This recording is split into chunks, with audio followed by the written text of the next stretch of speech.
جو باپ کی قدر کرتا ہے وہ کبھی غریب نہیں ہوتا، اور جو ماں کی قدر کرتا ہے وہ کبھی بدنصیب نہیں ہوتا۔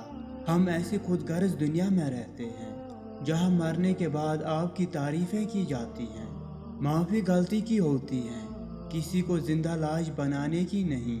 ہمیں ڈانپ کر وہی رکھتا ہے جس کے لیے ہم قیمتی ہوتے ہیں، پھر چاہے وہ ہمارا رب ہو یا پھر کوئی انسان۔ کسی کے ساتھ زیادہ مخلص بھی نہیں ہونا چاہیے۔ لوگ آپ کے خلوص کا جلوس نکالنے میں زیادہ وقت نہیں لگاتے۔ محبت تو وہ ہے جو وقت اور حالات کے بدلنے پر بھی نہ بدلے۔ نکاح سے پہلے بچوں کی مرضی ضرور پوچھا کریں۔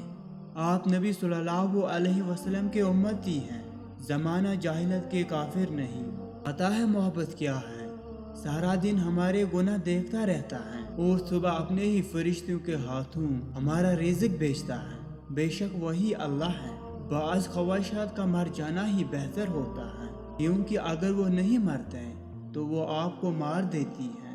وقت کے پاس بھی ہر مرض کی دوا نہیں ہوتی۔ بے شک نماز بہترین ساتھی ہے، دنیا سے قبر تک، قبر سے حشر تک، حشر سے جنت تک۔ وہ راستہ پہلے بنا دیتا ہے لیکن عطا صرف بہترین وقت پر کر دیتا ہے۔